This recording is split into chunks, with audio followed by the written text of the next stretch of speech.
Bismillahirrahmanirrahim. Assalamualaikum warahmatullahi wabarakatuh.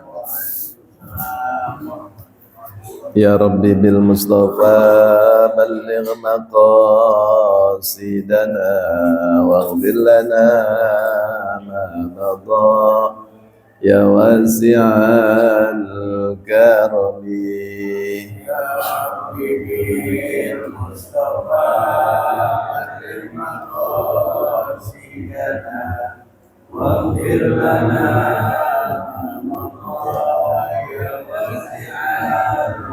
ya akramal khalqi ma liman aludhu bihi siwaka inda hululil hadithil amimi.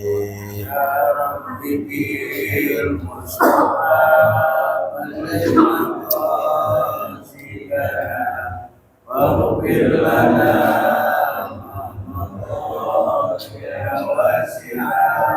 ولن يضيق رسول الله جاهك بي إذ الكريم تجلى باسم منتقم.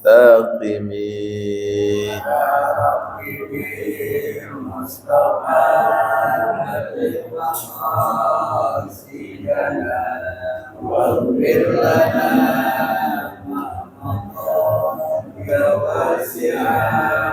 فإن من جودك الدنيا وضرتها ومن علومك علم اللوح والقلم.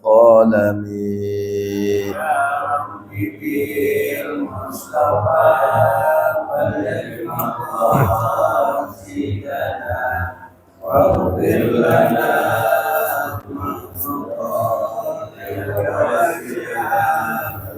يا نفس لا تقنطي من ذلة عازمت إن الكبائر في الغفران كالأمم.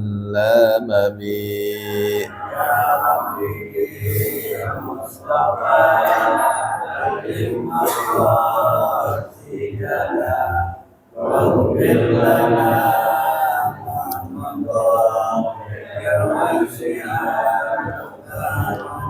والآل والصحب ثم التابعين فهم أهل التقى والنقى والحلم والكرم.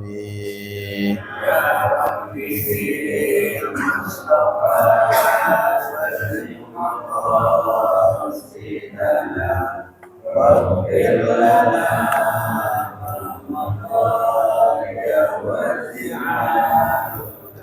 اللهم صل وسلم وبارك عليه. الفاتحة بنية القبول وتمام كل سؤال ومعمول وصلاة ظاهرا وباطنا في الدين والدنيا والآخرة دافعة لكل شر جالبة لكل خير لنا ولوالدينا ولأهلنا ولأحبابنا ولمعلمينا ولأصحابنا ولجماعتنا ولمن أحسن إلينا وبنية أن الله يفتح علينا فتوى العارفين يفقهنا في الدين ويعلمنا التأويل ويهدينا إلى سواء السبيل ويرزقنا كمال الإخلاص واليقين وبكل نية صالحة إلى حضرة النبي محمد صلى الله عليه وسلم وعلى أصحابه وأزواجه وذرياته وأهل بيته الكرام ثم إلى أرواح العلماء العاملين والأولياء والصالحين والشهداء المرزوقين أينما كانوا من مشارق الأرض إلى مغاربها لا سيما خصوصا لمؤلف هذا الكتاب المبارك ثم إلى أرواح آبائنا وأمهاتنا وأجدادنا وجداتنا ولقراباتنا ولمعلمين في الدين وللمسلمين والمسلمات والمؤمنين والمؤمنات أن الله يتغشاهم بالرحمة والمغفرة شيء لله لهم الفاتحة. أعوذ بالله من الشيطان الرجيم. بسم الله الرحمن الرحيم. Alhamdulillahi rabbil alamin arrahmanir rahim maliki yaumiddin iyyaka na'budu wa iyyaka nasta'in ihdinas siratal mustaqim siratal ladzina an'amta 'alaihim ghairil maghdubi 'alaihim waladdallin. Rabbighfir lana wa liwalidina amin. Bismillahirrahmanirrahim.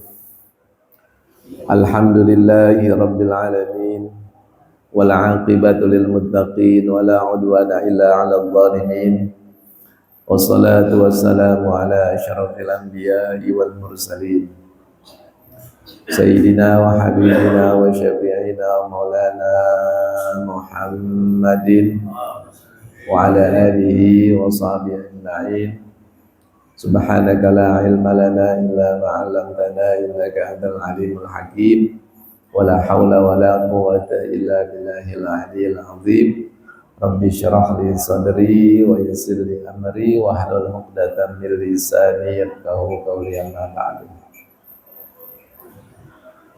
Faqala Syekhul Mu'allif rahimahullahu ta'ala wa adama an-naf'a bihi wa bi barakati 'ulumihi wa bikum fid dharain amin. Qala rahimahullah wal maqalatu thalathun, dan maqalah yang ke-30 an Abi Zakaria Yahya bin Mu'adzin rahmatullahi alaihi, tarkud dunya kulliha akhdul akhirati kulliha. Dari Abi Zakaria, namanya Yahya bin Mu'adz. Kalau Abi Zakaria pakai Abi atau pakai Abu itu disebutnya laqab.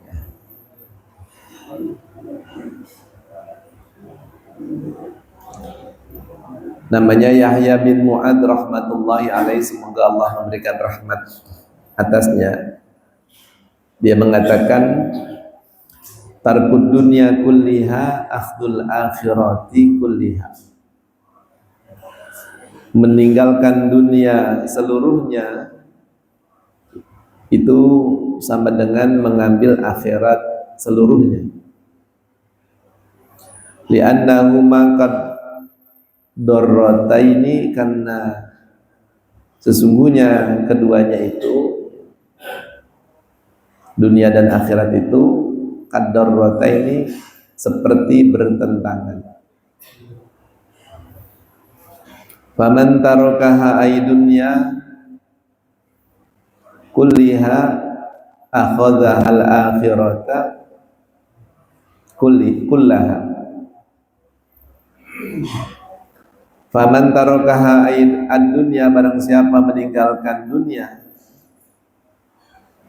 kullaha, semuanya, akhadhaha ay akhadhal akhirata kullaha,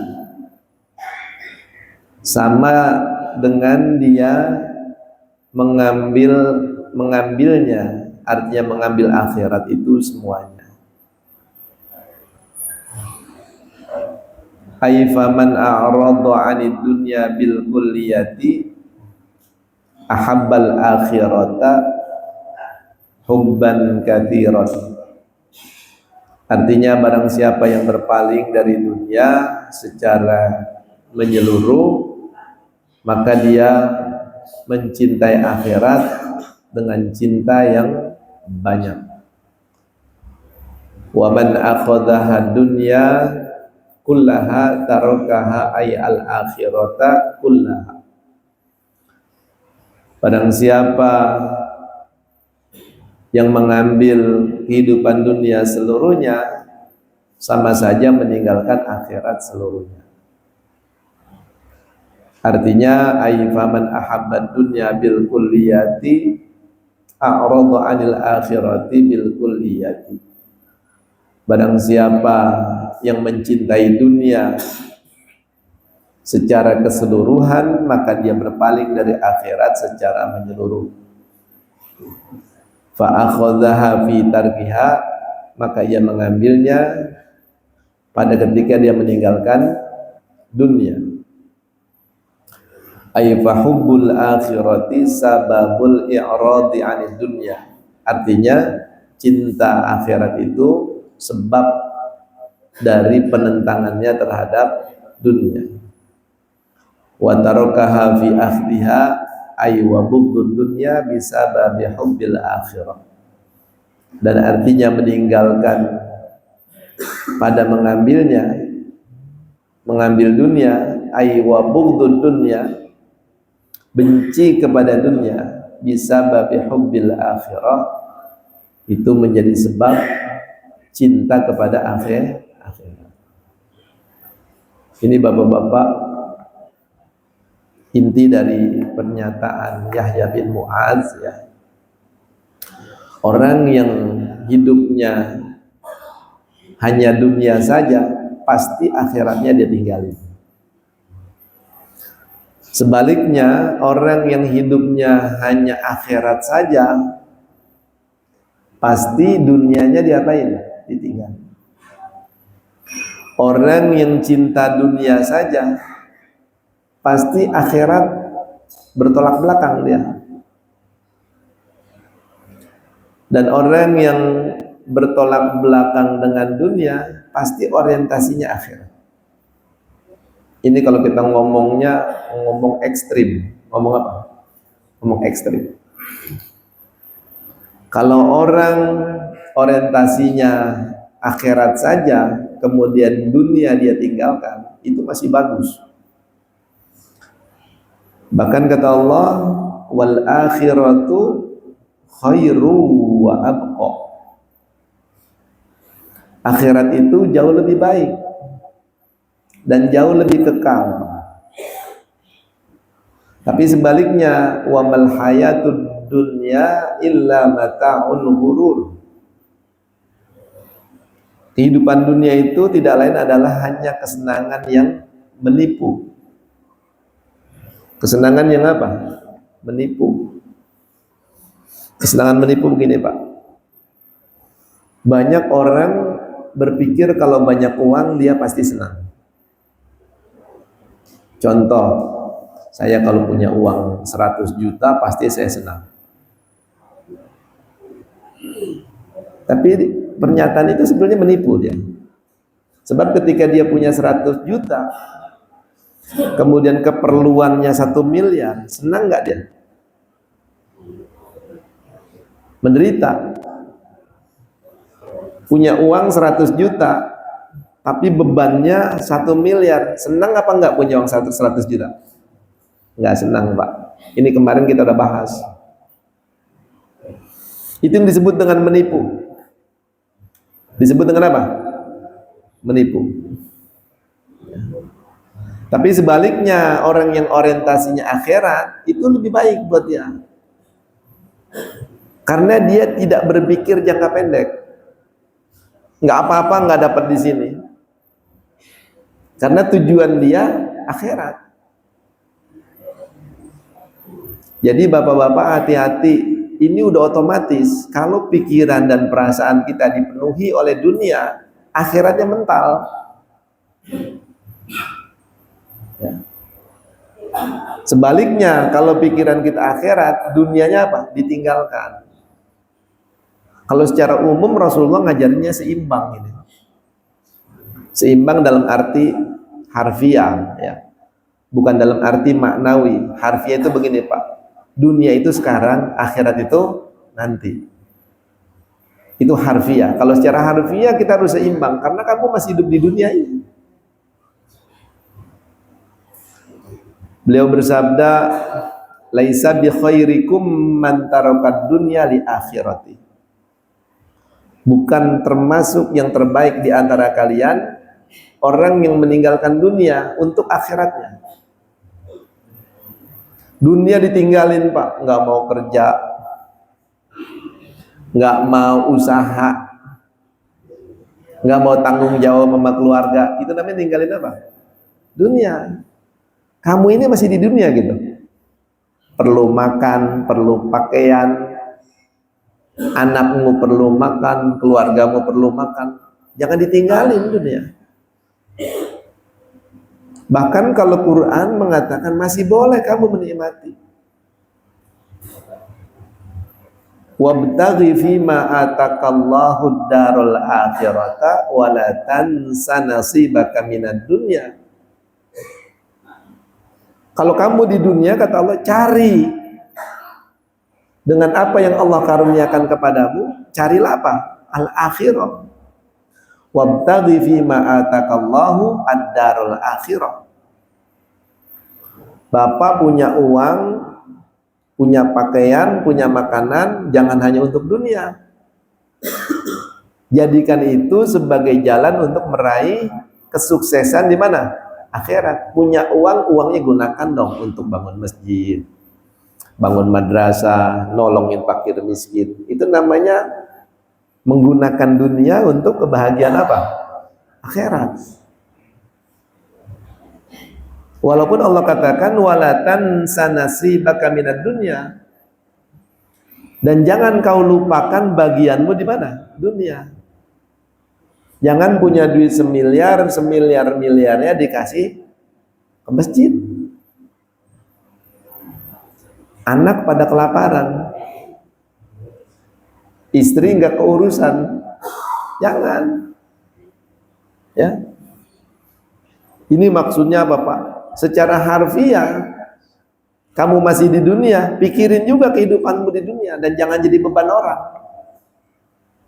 Wala takunu kallan 'alan nas, jangan jadi beban orang lain. Tapi dalam arti maknawi, Pak, dunia itu secara maknawi artinya rendah. Dunia artinya apa, Pak? Rendah, dekat, itu dunia artinya. Akhirat itu ya nanti. Karena nanti itu kualitasnya beda. Wa innal akhirata lahiyal hayawan. Kehidupan yang sebenarnya itu di akhirat. Karena apa? Kamu gak akan mati lagi di akhirat. Di sini kamu kalau menderita paling-paling nggak nyampe 70 tahun, Pak.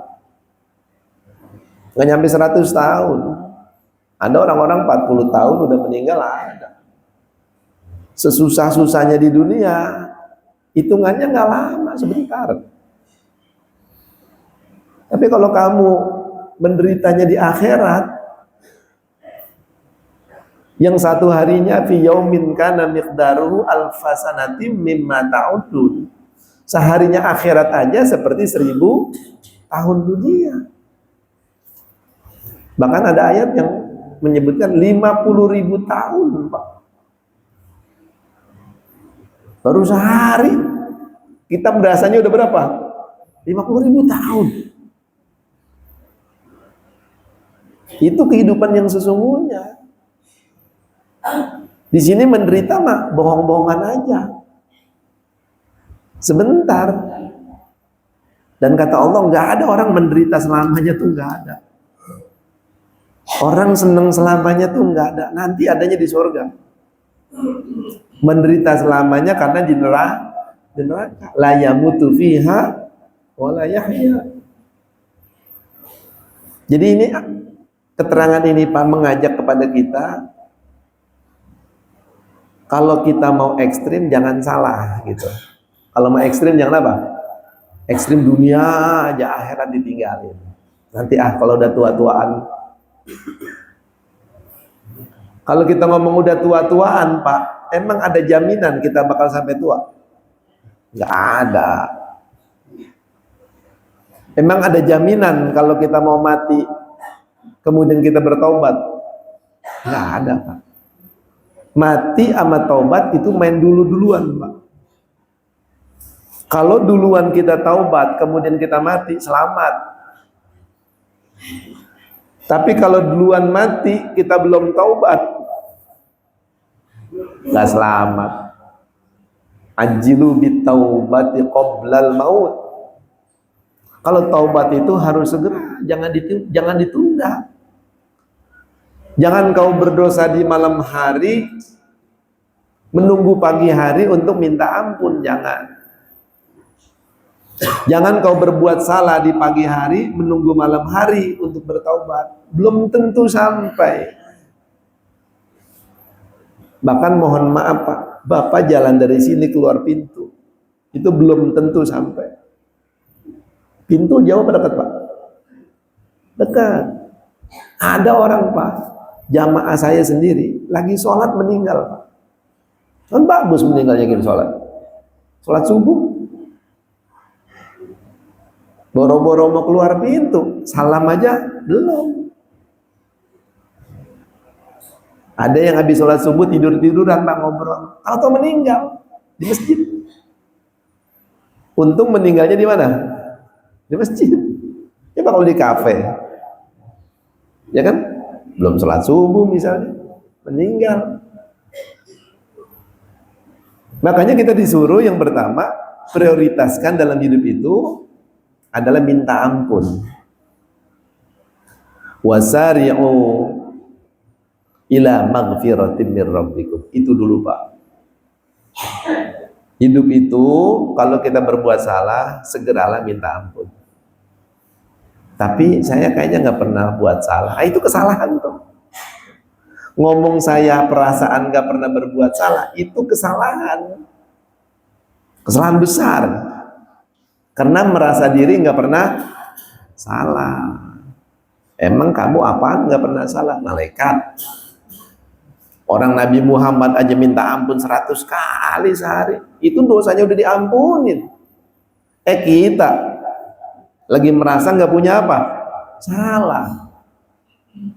Itu kata Allah, alam taro ilal ladzina yuzakkuna anfusahum.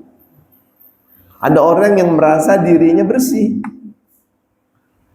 Disebutnya ujub, takabur, dosa itu. Perasaan dosa saya sedikit ya, perasaan. Emang dosa zohir doang, batin kita tuh dosa Pak. Kita enek aja sama orang itu dosa gede itu. Al-bughdu namanya, membenci. Padahal kita berdoa, wala taj'al fi qulubina ghillan lil ladzina amanu. Ya Allah, jangan jadikan di hati kami itu kebencian kepada orang yang beriman. Dia mau salah kek, dia mau bener kek, urusan dia kepada Allah, bukan urusan kita. Ya, jangan kita lagi gedeg aja sama orang yang kagak ngaji. Gedeg banget sama dia nggak ngaji. Nah, urusan kita apa? Sebesar apapun dosa orang, kita nggak bertanggung jawab kepada Allah. Tapi sekecil apapun dosa kita Pak, itu urusan kita sama Allah. Ya. Dan ini harus kita ingatkan diri kita, karena mungkin wacana-wacana dalam keseharian kita kan cuma masalah dunia aja. Sekarang yang lagi rame apa? Bola. Negara-negara yang hebat itu pada pulang, orang ramenya kan ngomong itu aja. Ngomongin BBM, ngomongin kejaksaan nama Polri. Itu. Lah ngomongin begininya kapan gitu. Terus bagaimana kehidupan akhirat mau mewarnai pikiran dan perasaan kita kalau kita nggak pernah ngomong-ngomong begini? Bagus saja bapak-bapak masih ngaji, cuma kan nggak semua ngaji ngomongin tasawuf. Betul nggak? Apalagi ngaji anak-anak sekarang. Ngajinya bukan bawa kitab, ngajinya bawa bendera. Ya. Ngaji hadroh, bukan nggak boleh. Kalau cuma ngaji-ngaji begitu, nanti hal-hal yang substansial dalam agama nggak dibahas, ketinggalan akhirnya dalam hidup. Padahal hidup di dunia ini hanya sementara. Dan kalau kita berpikir lama, itu disebutnya apa Pak? Tulul amal. Kamu merasa hidup lama. Padahal yang namanya mati, Pak, mati itu nggak pakai pantes. Mati nggak pakai apa? Pantesnya sama dia udah tua tuh mati gitu. Nah jangan orok kan masih bayi meninggal. Bayi meninggal ada nggak Pak? Ada. Pantasnya mak yang muda-muda begini sehat, ya, umurnya masih jauh. Tapi ada nggak Pak orang masih muda masuk ICU? Ini Pak supaya kita nggak ketipu. kita anggap di dunia ini kesenangan, nipu itu. Ya. Banyak orang-orang yang materinya berlimpah, matinya bunuh diri, banyak Pak. Boleh kalau bapak-bapak kenal artis Hollywood ya, itu bunuh diri nggak sedikit. Padahal hidupnya apa? Bergelimang harta. Nah, siapa yang nggak kenal Michael Jackson? Itu kan diduga meninggalnya apa? Overdosis. Nah jadi Pak, kita pelajari hakikat kehidupan. Dunia ini bukan kehidupan yang sesungguhnya. Dunia ini hanya sementara dan tanggung sandiwara. Udah, kalau kita memang lagi berperan sebagai orang yang menderita saat ini, lagi orang yang ada di bawah, ya, mainkan peran itu dengan sebaik mungkin. Bersabar gitu. Tapi kalau peran kita sekarang lagi peran di atas, ya, hidupnya lagi lapang, ya, nikmati dengan cara apa? Bersyukur kepada Allah. Dan gunakan nikmat itu untuk membantu orang. Ya, ini kan kayak musola ini ngebantu agar kita mendapatkan apa Pak? Ilmu, ya. Ilmu akhirat namanya. Ilmu akhirat. Jadi inti dari bahasan ini, jangan orientasi hidup hanya dunia. Kalau akhirat itu yang betul. Wal akhiratu khairu wa abqa walal akhiratu khairul laka minal ula. Tapi ingat, yang dimaksud akhirat ini adalah secara makna. Semua hidup kita tujukan buat kebahagiaan di apa? Di akhirat. Walaupun kita di dunia ini materinya cukup berlimpah, bukan berarti ditinggalin, bukan. Walaupun ada juga yang memilih hidupnya seperti itu boleh juga. Karena apa? Banyak orang ketipu. Kalau udah punya harta, udah beda lagi ceritanya. Dulu belum punya harta rajin ke masjid, udah punya harta nggak rajin ke masjid. Contohnya Pak, nggak jauh-jauh, orang yang hidup di zaman Nabi aja bisa begitu. Yang namanya Sa'labah. Sa'labah itu Pak, disebutnya merpatinya masjid, karena nggak pernah sholat di rumah gitu, selalu di belakang Rasulullah. Tapi begitu kaya, sholat Jumat aja ditinggal Pak. Tadinya sholat waktu ditinggal, ya, nggak berjamaah. Lama-lama sholat Jumat, lama-lama nggak mau keluarin zakat. Yang tadinya Nabi berdoa Allahumma barik di Sa'labah, berubah Nabi ngomongnya, ya wailah Sa'labah, ya celaka. Udah saya bilangin Sa'labah mendingan ente susah tapi ente rajin ibadah daripada ente kaya tapi kagak ibadah. Tapi Sa'labah tetap ngomong, wallahi ya Rasulullah, kalau saya kaya, saya nggak akan meninggalkan hak saya kepada Allah. Itu diceritain Mbak di Quran. Ada orang yang sampai bersumpah kepada Rasulullah, lain atanallahu min fadli lanasaddaqanna wa lanakuna minas sholihin. Itu kan omongannya salah Mbak. Dia bersumpah, kalau Allah berikan karunia kepada kami, pasti kami benar-benar akan sedekah, akan keluarin zakat, dan kami akan jadi orang baik. Begitu dikasih sama Allah, kata Allah, bakhilu, berubah dia. Jadi apa Pak? Pikir. Karena apa? Dia ngomong, ini saya dapat begini, modalnya gede. Hitung-hitungan sama Allah. Nggak gratis. Lah kamu datang kemari mau minta zakat, enak-enakan begitu aja. Ini kenapa kita diajak, ya paling enggak seimbang lah. Paling enggak apa? Seimbang. Ya, pikirin dunia. Karena kamu sekarang ada di mana? Dunia. Cari makan, ya, peras keringat. banting tulang, bahkan kadang-kadang kaki jadi kepala, kepala jadi kaki. Pergi pagi pulang gelap, pergi gelap pulang gelap, nggak apa-apa. Tapi jangan hanya untuk dunia. Apa yang kau lakukan itu untuk akhirat.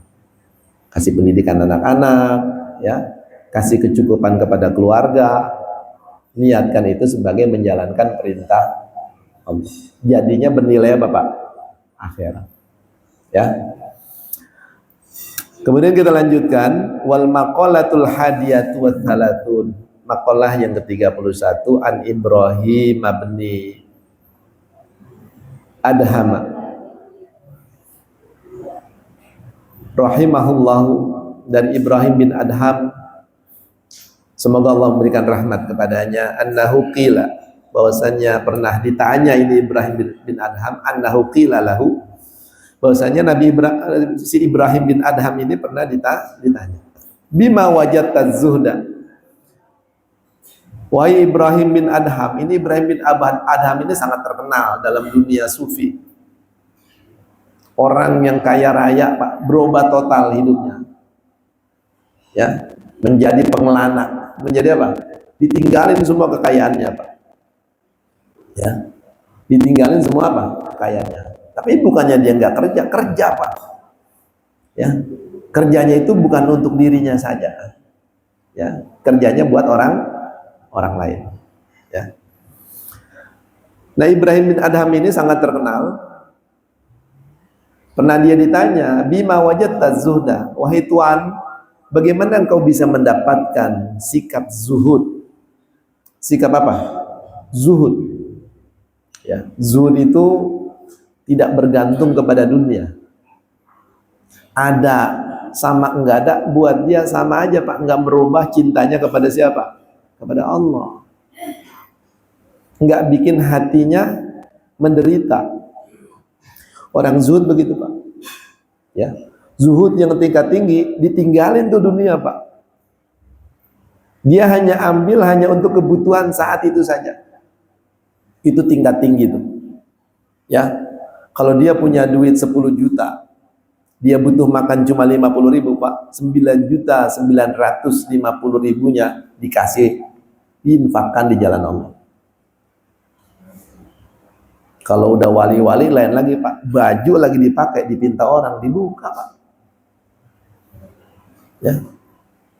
Apalagi mintanya karena Allah, Tuhan, ya, aku nggak punya apa-apa, aku nggak punya apa-apa juga, cuma pakaian ini aja. Ya kalau boleh aku minta juga pakaian Tuhan, dikasih Pak. Bahkan saya lupa ada namanya seorang wali besar juga. Dia benar-benar nggak punya apa-apa Pak. Tapi karena orang itu mintanya dengan menyebut-nyebut nama Allah, demi Allah aku butuh. Apa dia bilang? Kalau gitu kau jual diriku kepada orang. Jadi dirinya itu Pak, rela diapain Pak? Dijual. Jadikan aku budak. Jual, uangnya ambil. Masya Allah. Ibarat kerja kagak diapain Pak? Kagak dibayar.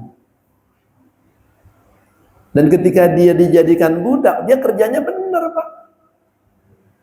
Bahkan tadinya orang yang beli ini nganggap, ini kayaknya tampangannya, potongannya bukan potongan orang bisa kerja ini. Oh, nggak taunya lebih dari orang biasa kerjanya. Sampai begitu Pak. Dan memang kata Allah, wa minan nasi may yashri nafsahu ibtigha'a mardatillah. Ada orang-orang yang menjual dirinya dijual Pak. Udah nggak pikirin dirinya lagi. Kenapa dia lakukan itu? Ibtigha'a mardatillah. Dia jual dirinya untuk mencari apa? Ridha Allah. Kerja ngapain dia nggak pikirin diri Pak? Dia pikirin masjid yang lagi dibangun tuh belum jadi-jadi. Nggak apa-apa, kepala jadi kaki, kaki jadi kepala.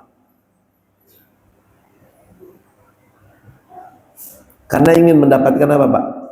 Ridhonya Allah. Jadi yang dimaksud meninggalkan dunia bukan berarti nggak kerja, bukan nggak berarti jadi orang miskin. Kadang-kadang orang miskin itu bukan berarti dia meninggalkan dunia Pak, dia kagak dapat aja. Kalau dia dapat mah gitu. Ada orang yang meninggalkan dunia itu dengan sukarela gitu. Ya kita kan dengar cerita pemimpin-pemimpin kita zaman dulu kayak Kiai Agus Salim. Masya Allah Pak, bayar listrik aja nggak kuat padahal menteri. Bung Hatta itu wakil presiden, mau beli sepatu aja ngumpulin duit nggak kebeli Pak. Ya Allah. Kiai Agus Salim rumahnya kebocoran Pak. Ya, dia ngomong sama anak-anaknya, ya, disenangkan anak-anaknya hiburan ini. Sekarang mana ada yang begitu? Karena tadi orientasi hidupnya beda, ya. Sekarang orang orientasinya hanya apa? Dunia aja. Urusan belakangan Pak, nggak apa-apa. Akhirnya pakai jaket oranye, masuk KPK. Itu kan belakangan namanya. Dan kata Allah memang begitu, ya.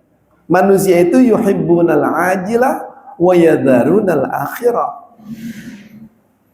Manusia itu yuhibbunal ajilah, senangnya yang instan Pak. Pengen terkenal instan, pengen jadi artis instan, pengen jadi pejabat instan, pengen jadi pegawai instan. Yang dilakukan apa Pak? Yang dilakukan apa? Nyogok. Bener apa bener? Mau naik pangkat instan. Itu manusia. Wa yadharunal akhirah. Mereka mengabaikan akhirat. Mereka mengabaikan urusan yang belakangan tuh Pak. Ntar kalau udah di sidang baru nangis-nangis. Jadi kita semua begitu. Makanya kita disuruh mengingat Allah, ya. Mengingat akhirat. Jangan sampai bicara kita cuma dunia aja sehari-hari. Hari Senin ngomongin dunia, Selasa ngomongin dunia, Rabu ngomongin dunia, lalu ngomongin akhirat gimana? Yang itu akan menyelamatkan kita. Nah ini Ibrahim bin Adham ditanya, bagaimana kau mendapatkan zuhud? Zuhud itu likaila ta'saw ala ma fatakum wa la tafrahu bima atakum. Ada enggak bikin dia bahagia berlebihan bahkan sombong, enggak ada enggak bikin dia menderita, biasa aja, biasa. Karena kebahagiaannya tidak digantungkan kepada harta, tidak digantungkan kepada sesuatu yang ada di luar dirinya.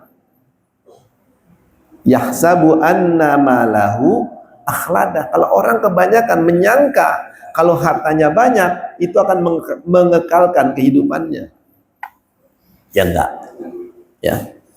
Apa jawabannya Ibrahim bin Adham?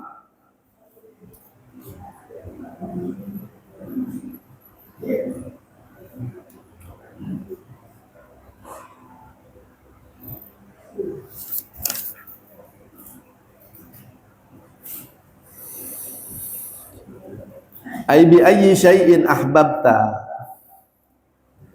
tarka rohatid dunya talaban li rohatil akhirah. Arti zuhud itu Pak, bagaimana engkau bisa zuhud? Maksudnya dengan sesuatu yang bagaimana engkau mencintai, meninggalkan rohatad dunya, meninggalkan kesenangan dunia, talaban li rohatil akhirah, karena tujuannya mencari kesenangan di mana? Di akhirat. Ya, jadi kesenangan dunianya ditinggalin, ya. Tujuannya apa Pak? Tujuannya mencari kesenangan akhirat. Itu diantara makna zuhud. Kenapa kamu malam-malam orang pada tidur, kamu bangun? Kalau orang-orang soleh itu Pak, bangun malam itu kalau sholat itu nggak berhenti-berhenti. Rata-rata orang soleh itu Pak, mereka selama 40 tahun lebih wudhu subuh pakai wudhu sholat isya. Itu istilahnya. Maksudnya kalau malam kagak apa, nggak tidur gitu. Kita pernah Pak wudhu subuh pakai wudhu isya, pernah nggak seumur hidup? Nah kalau orang-orang soleh kayak Imam Hanafi, Imam Hasan Basri itu mah biasa. Wudhu subuh lebih 40 tahun pakai wudhu, berarti dari isya sampai subuh kagak apa? agak tidur. Kalau kita seumur-umur kadang-kadang bahkan saya belum pernah Pak sholat subuh pakai wudhu isya, saya belum pernah, kecuali isyanya ketinggalan. Ya ketiduran nih, bangun jam 2:30, 3:30 baru sholat isya, pakai wudhu isya tuh sholat subuh saya. Ini mereka yang seperti ini aja Pak. Kalau malam masih nangis. Imam Hasan Basri yang sholat subuhnya lebih 40 tahun pakai wudhu isya, pernah ditemuin orang nangis Pak. Wahai Tuan Imam, ente kan udah hebat bener, ilmu tinggi, masuk jajaran min kibari tabi'in, tapi kenapa sih aku lihat masih suka nangis? Apa kata Imam Hasan Basri? Ya, yang aku takutkan ya, bukan aku ini masuk neraka, bukan aku takut kurang amal, yang aku takutkan aku mati dalam keadaan su'ul khotimah. Sebab bukan nggak ada Pak, zaman Bani Israel ada namanya Barsiso, itu sangat terkenal, itu murid-muridnya aja Pak, wali 60 ribuan muridnya Pak, itu bisa terbang. Lalu bagaimana gurunya? Barsiso. Tapi matinya Pak, keluar dari agama Allah. Itu kami Hasan Basri begitu. Sebab kalau orang mati nggak bawa iman, Pak, nggak ada harapan di akhirat. Orang mati dosanya gede Pak, dia masih berharap ampunan Allah, dan kalau ada iman masih bakal diangkat dari neraka. Tapi kalau mati nggak bawa iman, kita kepikiran begitu nggak Pak? Kita kepikiran begitu nggak, mikirin iman gitu? Padahal kata Nabi di akhir zaman nanti ada orang yang sore masih beriman, pagi udah kafir.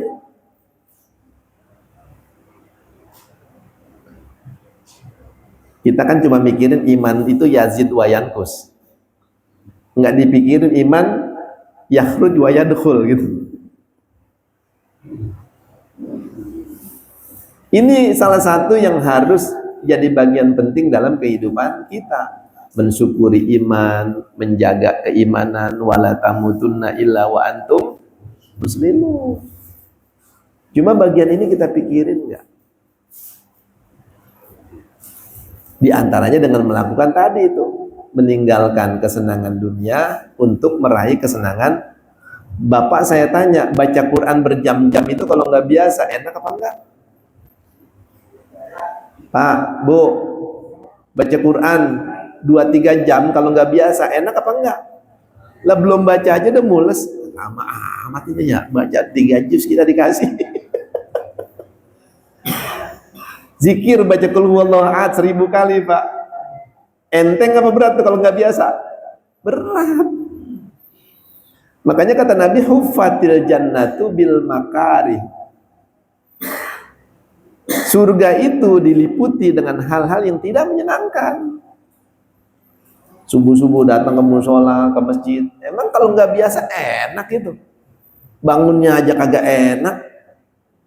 Ya, tidur pakai selimut di AC, udah tidurnya tengah malam, enggak enak Pak. Beda mah udah biasa. Makanya sholat malam itu disebut sholat tahajud. Tahajud itu aja Pak, sholat yang butuh perjuangan. Nggak gampang. Dan orang zuhud itu rela meninggalkan itu. Ya. Dan zuhud ini nggak mesti miskin Pak. Banyak orang miskin kagak zuhud, tapi nggak sedikit orang kaya yang zuhud. Orang miskin ibadah kagak, udah miskin susah tinggal di pinggir kali. Ibadah kagak, sama laki ngelawan, sama orang tua berantem. Ini penghabisan udah, betul nggak? Tapi ada orang kaya, ya 2:30 jam 2 udah bangun, sholat, baca Quran, ya. Yang dipikirin Pak, anak yatim, masjid, itu aja dipikirin. Wa qalbuhu mu'allaqun bil masajid. Kemana-mana yang dipikirin masjid sama musola. Ini kalau kagak ada gua bagaimana ntar itu ya? Yang gelarin karpet siapa? Yang nyetel speaker siapa? Ini kata Nabi, orang yang begini nanti orang lain pada kepanasan, dia kagak. Qalbuhu mu'allaqun bil masajid, karena hatinya selalu mikir apa? Masjid, musola.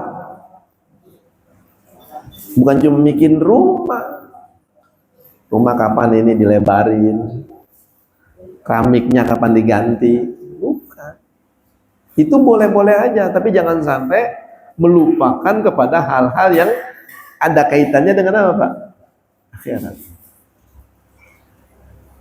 Nah, ini jadi maknanya itu, ya. Kita belajar tasawuf, ya. Belajar tentang membersihkan hati dari hal-hal yang rendah, dari sifat-sifat yang buruk, ya. Termasuk tadi, ya, sangat cinta kepada apa? Dunia. Ya. Sangat cinta kepada dunia dan membenci apa? Akhirat. Supaya berubah jadi sebaliknya, kita jadi sangat mencintai akhirat, sangat mencintai Allah, dan terhadap dunia biasa-biasa saja. Ya, letakkan dunia di bawah kakimu, jangan di dalam hatimu. Ya, boleh punya harta, tapi jangan tujuan hidup kita hanya untuk apa? Harta saja. Wallahu alam. Ini berikutnya panjang soalnya, Pak. Cerita tentang bagaimana proses perubahan Ibrahim bin Adham dari orang kaya menjadi apa, Pak? Orang yang hidupnya sederhana. Ya. Silakan Bapak Ibu yang mau bertanya. Ya, silakan. Yang anak ini kita kan nggak boleh terlalu cinta dunia. Ya. Ada hadis yang mengatakan yakmal di dunia kan akan surabaya. Ya. Nah itu bagaimana? Yang pertama itu menurut ulama hadis bukan hadis, ya. Itu perkataan Ibnu Umar. Yang pertama itu.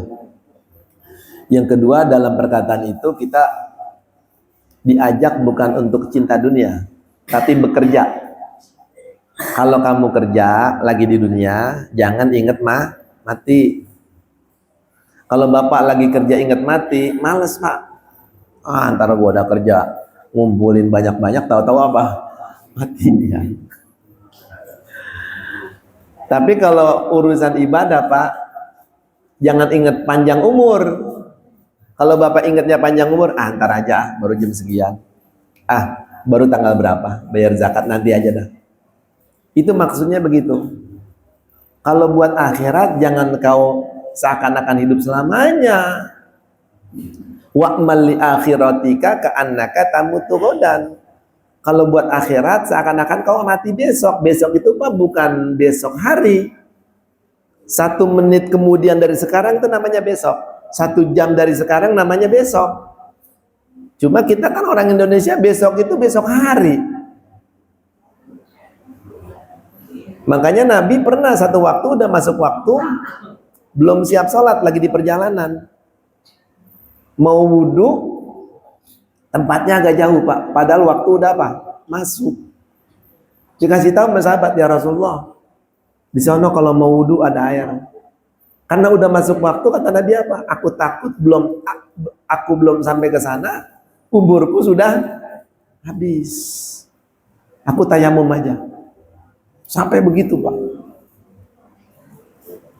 Dan kata Siti Aisyah, itu suamiku Rasulullah. Kadang-kadang kalau dengar azan itu seperti udah gak kenal sama aku. Saking menjaga ini amanah Allah. Sholat ini kan amanah, Pak. Yang Allah berikan kepada kita agar kita selamat di mana? Di akhirat. Dengan sholat kita mengingat Allah. Siti Fatimah pun ngomong begitu. Ini ya, Siti Fatimah kan anaknya Nabi, istri dari Sayyidina Ali. Ya, suamiku itu kalau udah dengar azan seperti nggak kenal aku. Ya, kalau kita beda, Pak. Azan dibilang sama bini, bang, azan, ya ntar, cerewet amat sih lo, begitu.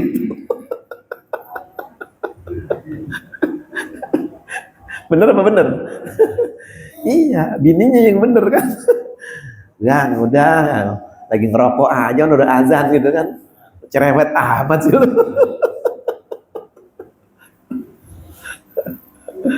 Ya begitu. Ya jadi bukan itu ajakan untuk mencintai dunia, tapi bekerja ya. Dan apa yang kita dapatkan ya bukan hanya untuk diri kita ya. Kalau orang soleh kan begitu, apa yang dia dapatkan ya sebagian diberikan kepada jalan Allah. Silakan yang lain. Ya ini dulu. Yang saya tanyakan adalah terkait dengan kehidupan dunia kan banyak orang yang apa namanya macam-macam Ya. nyawa. Iya. Nah, yang jadi pertanyaan bagaimana mensiasatinya agar kita sebagai seorang karyawan atau pedagang bisa mengimbangi seorang ustadz yang sehari-hari diterima dengan pahala ya. Jangan kita sebut dengan urusan dunia. Ya. Cuma cara mengimbangi supaya semuanya bernilai akhirat.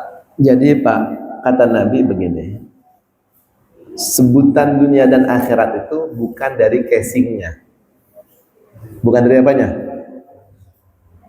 Kalau casingnya dia ustadz, orang soleh, tapi di hatinya penuh orientasi dunia, itu bukannya ustadz akhirat. Makanya kata Imam Ghazali, ulama itu ada ulama dunia, ada ulama akhirat.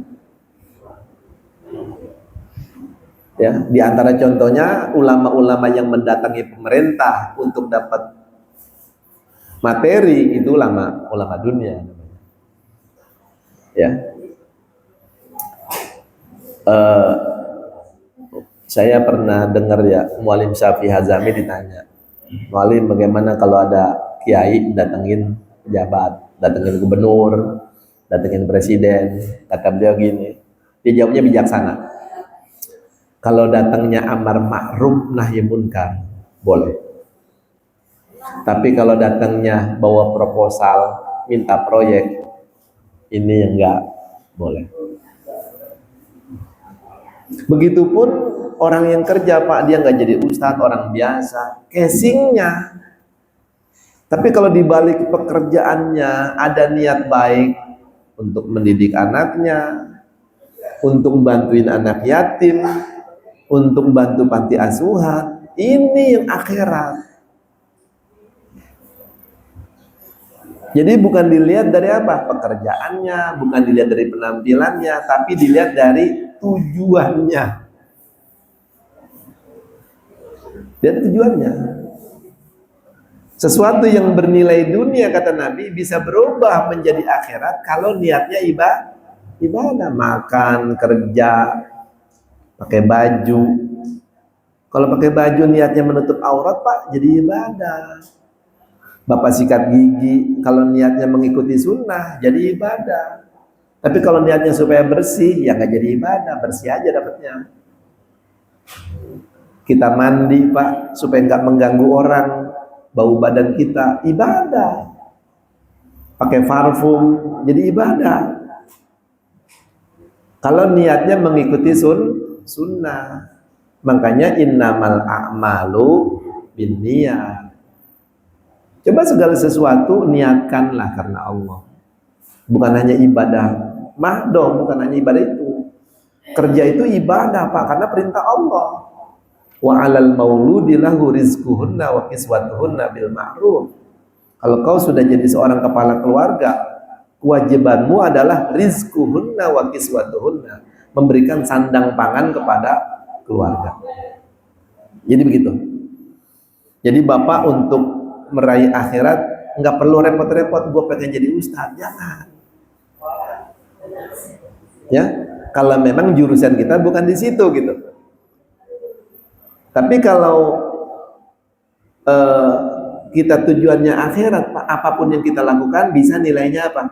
Ibadah. Bahkan Bapak main ke rumah Pak Haji Kasimun misalnya, mau silaturahmi sama Pak Haji, padahal kelihatannya main, tapi di hatinya apa?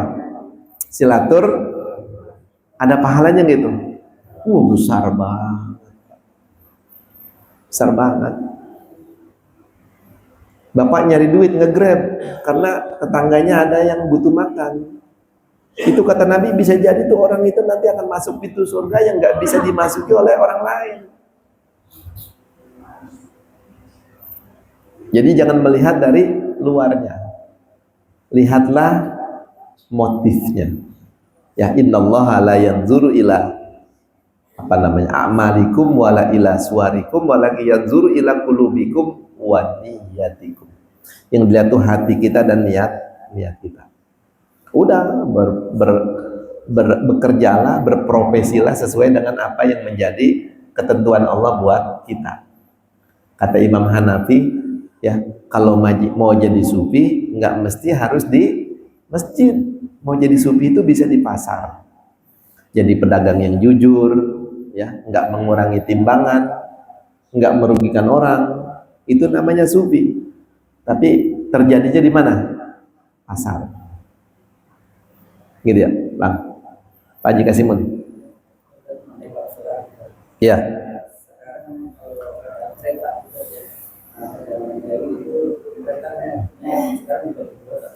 Ya.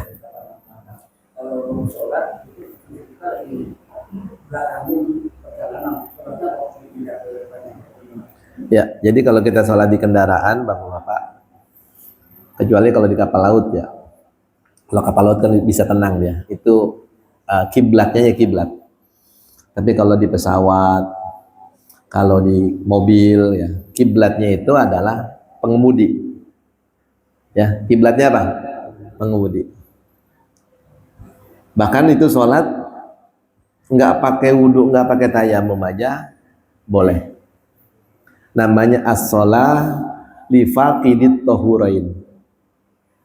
Orang sholat dia nggak ketemu air, nggak ketemu abu. Di pesawat Pak mana ada abu. Padahal mazhab Syafi'i yang namanya bertayamum itu ya, itu harus dengan turabun lahu gubar, tanah yang ada abunya. Nah kalau begini-gini di pesawat, jok pesawat ada abunya apa enggak itu? Nggak ada. Tapi kamu tetap wajib apa? Sholat. Udah sholat, nggak pakai wudhu, nggak pakai apa? Tayamum. Namanya as-sholah li faqdit tahurain. Cuma nanti kalau sudah sampai diulang. Wajib diapain? Diulang. Kalau kamu belum sampai, tiba-tiba ada kecelakaan dan kamu meninggal, kamu dianggap tidak meninggalkan sholat. Artinya itu jauh lebih baik dibanding kamu misalnya nanti aja dah kalau udah sampai saya kodok. Nah, itu namanya meninggalkan. Makanya sholatnya disebut as-sholah li hurmatil waqti. Sholat menghormati datangnya waktu apa? Jangan datang waktu sholat kamu nggak sholat, kecuali uzur. Uzur itu adalah contohnya jamak misalnya. Datang waktu zuhur kita nggak sholat zuhur karena apa? Uzur lagi di perjalanan. Nanti sholat zuhurnya di waktu asar. Jadi sholat nggak perlu apa? Nggak perlu pindah ke depan misalnya, nggak perlu cari-cari kiblat karena nggak memungkinkan juga. Lagi ngadep kiblat Kak, keretanya belok, akhirnya belok lagi gitu. Menyusahkan. Ya, kecuali di kapal pesiar itu lebih tenang. Ya. Saya kemarin Pak nyoba ke Lombok pakai jalur darat, 2 kali nyebrang laut. Nyebrang dari Jawa ke Bali, dari Bali ke Lombok. Wah, itu Pak, mabuk saya sholat Pak. Ombaknya kenceng. Jadi kita berdiri begini nggak bisa. Belamparan nyari kiblat ini. Ya. Perut lagi mual-mual. Ya. Nah jadi begitu. Sholat di atas kendaraan, bahkan kadang nggak harus wudu, nggak harus tayam. Kalau ada yang tayamum, ya itu biasanya bukan madhab Syafi'i. Ya. Madhabnya Hanafi misalnya begitu. Ya. Karena pengertian dalam Quran ya. Fa illam tajidu ma'an fatayammamu sa'idan thayyiba. Nah, sa'id itu diartikan dalam mazhab Syafi'i debu. Kalau mazhab yang lain, misalnya mazhab Hanafi bukan hanya debu, apapun yang ada di muka bumi bisa dipakai tayamum. Tembok bisa, walaupun nggak ada abunya, tapi dia ada di permukaan apa? Bumi. Gitu. Ya. Nah ini harus dipahami Pak, karena kita suka jalan kemana-mana. Jangan kita di atas pesawat enggak sholat, cuma lantaran enggak ada air, enggak ada apa. Abu, ini masalah. Kita di mobil tinggalin sholat, kenapa? Enggak bisa ngadap kiblat, enggak bisa wudhu, enggak bisa tayamum, jangan, tetap sholat. Ya, lihurmatil waktu. Sholatnya seperti biasa, pakai isyarat, ruku, ya, nunduk, sujud lebih rendah. Itu begitu. Nah ini bahasan di fikih, cuma memang jarang orang ngajinya sampai ke situ gitu. Ya sehingga kalau di pesawat masih apa? Masih tayamum pakai boleh-boleh aja. Ya. Tapi kalau dalam pandangan Syafi'iyah nggak begitu caranya gitu. Di situ nggak ada abunya gitu. Jelas? Ya gitu Pak Haji ya. Cukup Bapak-bapak ya, ibu-ibu sekalian. Nanti kita lanjutkan lagi insya Allah pada kesempatan yang akan datang. Kita berdoa kepada Allah. Mudah-mudahan apa yang kita bahas pada pagi hari ini menjadi ilmu yang bermanfaat untuk dunia dan akhirat bagi kita semua. Dan kita doain bapak-bapak, ibu-ibu, saudara-saudara kita yang sedang kurang sehat, semoga disembuhkan oleh Allah. Yang sedang dalam urusan, semoga dimudahkan. Dan segala hajat kita semua untuk urusan dunia dan akhirat yang baik-baik dimudahkan Allah Subhanahu wa Ta'ala. Astaghfirullahaladzim, astaghfirullahaladzim, astaghfirullahaladzim min kulli dhanbin azim. Bismillahirrahmanirrahim. Alhamdulillahi rabbil alamin. Allahumma salli wa sallim ala sayyidina Muhammadin salatan tunjina biha min jamil ahwali wal afat wa taqdilana biha jami'al hajat wa tutahhiruna biha min jami'is sayyiat wa tarfa'una biha indaka 'ala darajat wa tuballighuna biha aqsal ghayati min jami'il khairati fil hayati wa ba'dal mamat. Innaka sami'un qaribun mujibud da'wat ya qadiyal hajat wa ya kafiyal muhimmat. Allahumma hadina bihudak waj'alna mimman yusari'u fi ridak wa la tuwallina waliyan siwak wa la taj'alna mimman khalafa amraka wa 'asab. Wa hasbunallahu wa ni'mal wakil, wa hasbunallahu wa ni'mal wakil, wa hasbunallahu wa ni'mal wakil, wa la hawla wa la quwwata illa billahil 'aliyyil 'azim. Allahumma ja'al hadha jam'ana jam'an marhuma wa tafarruqana min ba'dihi tafarruqan hasanan ma'suma wa la taj'al ma'ana wa la fina syaqiyan wa la mahruma. Allahumma inna nas'aluka 'ilman nafi'a wa 'amalan mutaqabbala wa rizqan katsiran halalan thayyiban mubaraka. Allahumma ahsin 'aqibatana fil umuri kulliha wa ajirna min khizyid dunya wa 'adzabil akhirah. Rabbana ighfir lana dhunubana wa liwalidina warhamna warhamhuma kama rabbawna shighara wa lil muslimin wal muslimat wal mu'minin wal mu'minat al ahya'i minhum wal amwat. Rabbana atina fid dunya hasanah wa fil akhirati hasanah wa qina 'adzabannar. Wa sallallahu ala sayyidina Muhammadin wa alihi wa sahbihi ajma'in. Bifadli subhana rabbika rabbil izzati amma yasifun wa salamun alal mursalin walhamdulillahi rabbil alamin. Taqabbalallah. Kurang lebihnya mohon maaf. Assalamualaikum warahmatullahi wabarakatuh.